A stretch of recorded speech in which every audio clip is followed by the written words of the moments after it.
Të dielën e dytë të Krishmëve, kisha e shenjtë sjell në vëmendjen e besimtarëve mrekullinë e shërimit të një të paralizuari nga Zoti Krisht. Kjo ditë u jep të krishterëve disa mesazhe shumë të rëndësishme, të cilat tingëllojnë aktuale dhe sot. Të gjithë besimtarët ftohen të ruajnë besimin e Zotit, me sigurinë që ai është mjeku i shpirtrave dhe i trupave, të kenë besimin e të paralizuarit, që bëri gjithçka që ishte mundur vetëm e vetëm të takonte Zotin, sepse ishte i bindur se vetëm ai mund ta shëronte. Të gjithë besimtarët ftohen të bëhen bij të Perëndisë, duke u larguar mëkatit. Shumë njerëz mendojnë se mëkati është kur bëjnë ndonjë vepër të keqe ose kur shkelin ndonjë nga porositë e Perëndisë, por mëkati është dhe shfrytëzimi i pjesshëm i potencialit të njeriut. Mëkati është edhe kur bëjmë diçka që nuk duhet ta bëjmë.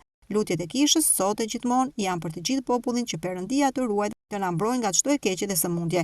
Gjithashtu, besimtarët ortodoks krenton kujtimin e Shën Grigor Pallamatit, i pajisur me njohuri të thella teologjike. Shën Grigori mësoi se njeriu nuk mund të njohë ekzistencën e Perëndisë, por mund të njohë energjinë dhe veprimtarinë e tij. Duke njohur energjitë e Perëndisë, njeriu mund të bashkohet dhe ndriçohet nga rruga e pakrijuar e Perëndisë. Nuk është ndriçimi thjesht etik apo moral, por një transformim rrënjësor, i cili ka si destinacion hyjëzimin e qenies njerëzore.